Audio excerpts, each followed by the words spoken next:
watching the CMS broadcast. Today is April 24th. Which means that there are only 27 days left of school. Why can school be over already? I know. Remember, phones need to be turned off and put away during school hours. And Chromebooks are not allowed to be brought into the commons. This also applies to Chess Club. Here's the update with Jackie and Chad of the eagles that are nesting in Big Bear Valley. They are actively growing and learning to self-feed, along with developing their wing muscles through hopping, jumping, and stomping. I'm so excited for them to start flying. Same.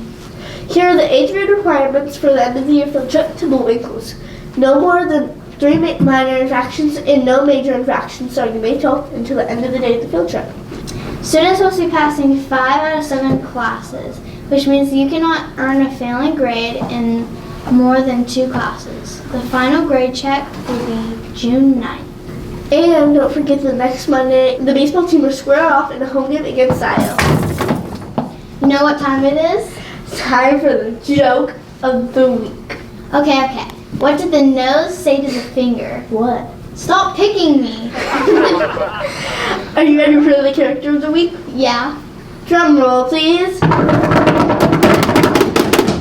Kermit the Frog. I love Kermit the Frog, but I think Miss Piggy is better. Is not. Is too. Is not. Is too. That's enough, ladies. Fine.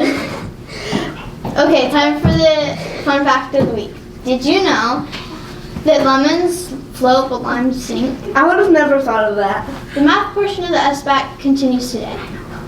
And the annual Make a Dent in Hunger food drive ends today. This is a class competition. Students are encouraged to bring in packaged, non-perishable foods and place them in front of their grade posters. Student council will be weighing items every day and the update of the class scores. Each class will get 1 point for every 5 pounds of food. All donations will be given to the Helping Hands Food Pantry to help families in our community in need. OMG, and the Spring Fling celebration and dance will be held on Thursday, May 1st, beginning at 2 p.m. Expect music, food, drinks, and lots of fun. I'm so excited. And the 6th graders will be leaving for outdoor school on the coast on Tuesday, May 6th. Are you going, Brooke? Yep. And the 8th graders have been forecasting for the first year at the high school. Well, I think that's all from the CMS broadcast. Bye. Bye. Okay.